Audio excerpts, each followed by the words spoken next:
Hello दोस्त, स्वागत है आपका अपना ही चैनल स्टडी स्टाइल 786 में।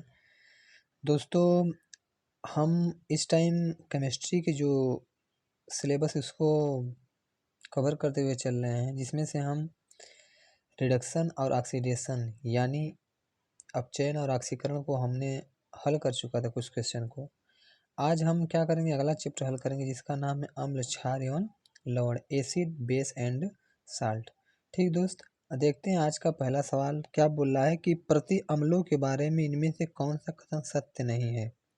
प्रति अम्ल, देखिए प्रति अम्ल का मतलब होता है एसिड, क्या होता है, सॉरी, प्रति अम्ल का मतलब होता है बेस, जिसको क्या कहते हैं, क्षार कहते हैं। क्षार को हम बेस भी कह सकते हैं, क्षार को हम प्रति अम्ल भी कह सकते हैं। तो देखिए इसके बारे में कौन सा कथन सही नहीं पूछ रहा है।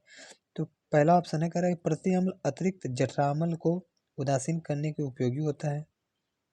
प्रति अम्ल प्रबल अम्ल होते हैं। सोडियम बाइकार्बोनेट एक प्रति अम्ल है। मैग्नीशियम हाइड्रोक्साइड एक प्रति अम्ल है। तो देखिए ये भी सही है, ये भी सही, ये भी सही, लेकिन जो प्रति अम्ल प्रबल अम्ल होते हैं ये प्रबल क्षार होते हैं, प्रति अम्ल नहीं होते। तो ऑप्शन नंबर बी क्या हो जाएगा, राइट हो जाएगा। अगला देखेंगे 521 नंबर का क्वेश्चन क्या बोल रहा है।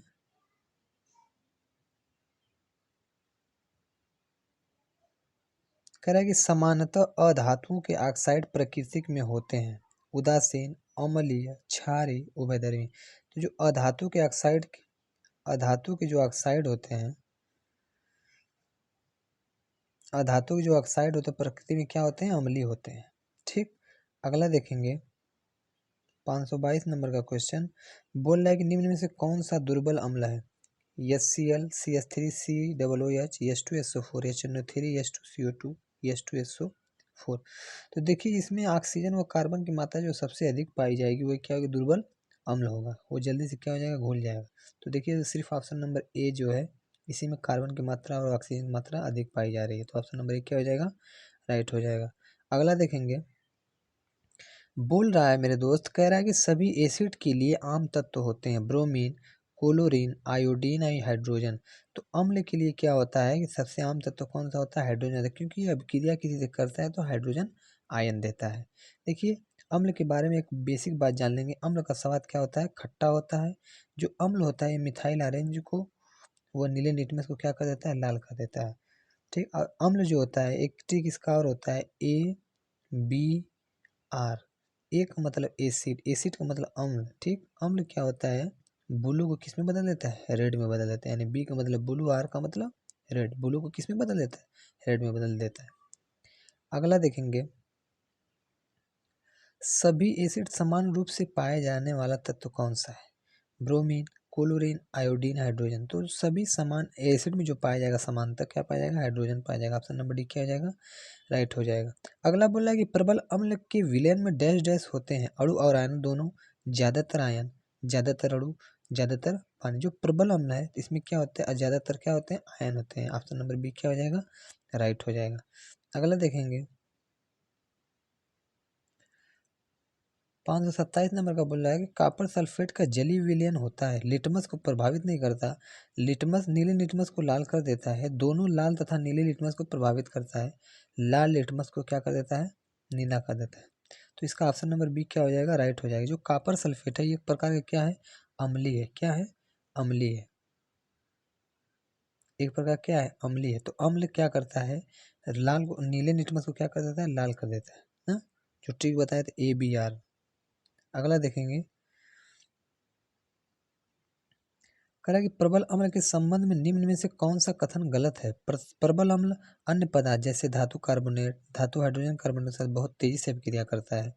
हाइड्रोक्लोरिक अम्ल, सल्फ्यूरिक और नाइट्रिक अम्ल प्रबल अम्ल है। अम्ल वह रासायनिक पदार्थ है जिनका स्वाद क्या होता है, नमकीन होता है। सभी खनिज अम्ल के प्रबल अम्ल होते हैं। तो आप ही बताइए, जो अम्ल का स्वाद नमकीन होता है कि खट्टा होता है। तो ऑप्शन नंबर सी क्या हो जाएगा, राइट हो जाएगा। अम्ल का स्वाद कैसा होता है, खट्टा होता है। अगला देखेंगे 529 नंबर का क्वेश्चन बोल रहा है कि वे अम्ल जिनमें हाइड्रोजन के साथ ऑक्सीजन के अतिरिक्त अन्य आधात्विक तत्व होते हैं कहलाते हैं सबल अम्ल, दुर्बल अम्ल, हाइड्रालाइस हाइड्रासिड्स या अनॉक्सी अम्ल, तनु अम्ल। तो देखिए जो कह रहा है कि हाइड्रोजन के साथ ऑक्सीजन के अतिरिक्त ना इसका मतलब ये है कि उसमें ऑक्सीजन की मात्रा नहीं पाई जा रही, तो उसको क्या बोलते हैं, अनऑक्सी बोलते हैं। अनऑक्सिक मतलब अन मतलब अन्य, न जानने वाला, ऑक्सीजन मतलब ऑक्सीजन ना, जिसमें ऑक्सीजन नहीं पाए जाते उसको अनऑक्सी कहते हैं। एक ऑक्सी होता है जिसमें ऑक्सीजन क्या होते हैं, पाए जाते हैं। 530 नंबर का क्वेश्चन देखेंगे। क्या बोल रहा है कि एक शांत अम्ल को तनु करने के लिए हमें क्या करना चाहिए। तनु अम्ल में पानी डालना चाहिए, शांत अम्ल में पानी डालना चाहिए। सबसे पहले अम्ल में पानी और पानी में फिर अम्ल, पानी में शांत अम्ल डालना चाहिए। तो इसका ऑप्शन नंबर डी क्या हो जाएगा, पानी में क्या डालना चाहिए, अम्ल डालना चाहिए। ठीक, तो हम दिमाग ऐसे लगा सकते हैं कि हमारे मतलब पृथ्वी पर सबसे ज़्यादा क्या पाया जाता है, उसमें हम क्या डालेंगे, अम्ल, उसमें हम डालेंगे ना। मतलब सबसे ज़्यादा क्या पाया जाता है, पानी पाया जाता है, तो पानी में हम क्या डालेंगे, शांत अम्ल डालेंगे ना। यहाँ से ट्रिक हो जाएगा, बार बार गड़बड़ा जाता है कि सबसे पहले अम्ल में पानी डालते हैं कि पानी में अम्ल डालते हैं। तो जो सबसे ज़्यादा पाया जाएगा ब्रह्मांड में, जल, जल में क्या डालते हैं, पानी डालते हैं। अगला देखेंगे, इनमें से कौन सा पदार्थ गैस्ट्रिक अम्ल के एक संगठक के रूप में पेट में नहीं स्रावित होता है। पोटेशियम क्लोराइड, सल्फ्यूरिक अम्ल, हाइड्रोक्लोरिक अम्ल, सोडियम क्लोराइड। तो जो सल्फ्यूरिक अम्ल होता है ये हमारे पेट में क्या होता है, स्रावित नहीं होता है। ठीक है, ये बहुत खतरनाक होता है। अगला देखेंगे, 532 नंबर का क्वेश्चन क्या बोल रहा है कि डैश डैश डैश सोना को घोल सकता है। तो मतलब इसमें से कौन सी ऐसी चीज़ है जो सोना को क्या करता है, पिघला सकता है या घोल सकता है। Glycerine, petroleum ether, methanol, aqua regia. जो एक्वारेजिया है ये क्या करता है, सोने को घोल सकता है। एक्वारेजिया में HNO3 और HCl की मात्राएं पाई जाती हैं अलग अलग अनुपात में। अगला देखेंगे, पानी में घुलने पर निम्न में से कौन सा एसिड कम H+ आयन देगा। HNO3, H2SO4, CH3, COOH, HCl। तो देखिए, जो कम होगा, जो प्रबल, जो क्या बोलते हैं, जो दुर्बल अम्ल होगा वही क्या करेगा, जल्दी से घुल के H+ आयन देगा। तो ऑप्शन नंबर बी क्या हो जाएगा, राइट हो जाएगा। ये क्या है, प्रबल, ये सॉरी ये क्या है, दुर्बल अम्ल है। अगला देखेंगे, 534 नंबर का क्वेश्चन बोल रहा है कि अम्लीय के आधार पर कौन सा सही है। लाल लिटमस को नीला कर देता है, OH- को जलीय माध्यम में पेश करता है पिघली हुई स्थिति में, निष्प्रभावीकरण दर्शाता है, जलीय और घुली हुई स्थिति में विद्युत का संचालन करता है। जो इसका ऑप्शन नंबर सी क्या हो जाएगा, राइट हो जाएगा। अगला देखेंगे, निम्नलिखित में से कौन सा कथन सही या गलत नहीं है।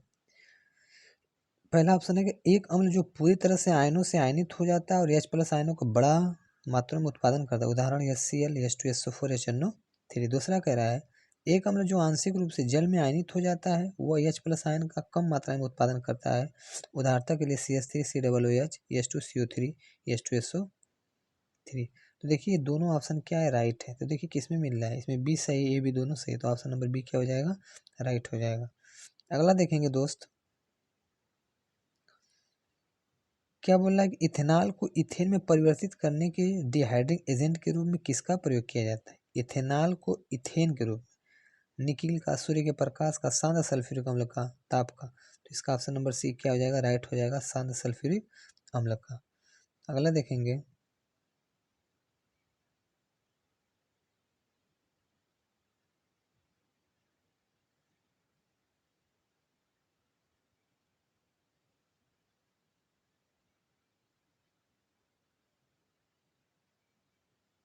दोस्त पता नहीं वो कहाँ चला गया। ठीक है दोस्त, आज के लिए बस इतना ही, फिर मुलाकात होती है अगले वीडियो के साथ। तब तक के धन्यवाद।